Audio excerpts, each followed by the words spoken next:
तेल,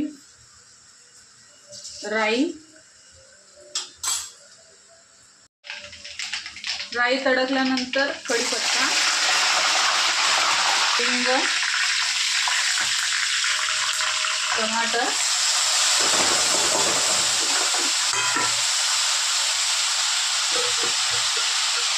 चवीनुसार मीठ यासाठी आधी टाकायचं की टमाटर व्यवस्थित मऊ होते.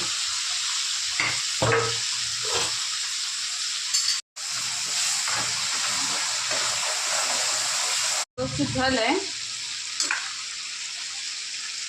आता त्याच्यामध्ये फ्लावर आणि बटाटा टाकायचा आणि व्यवस्थित परतून घ्यायचं आणि याला असंच थोडा वेळ शिजवून द्यायचा.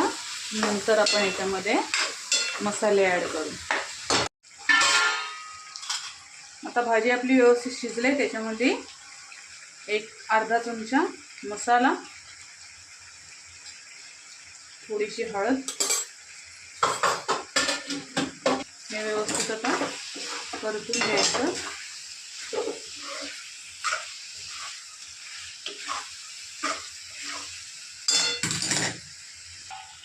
आता व्यवस्थित परत जरा वाफ येऊन द्यायची आणि नंतर कोथिंबीर टाकूया.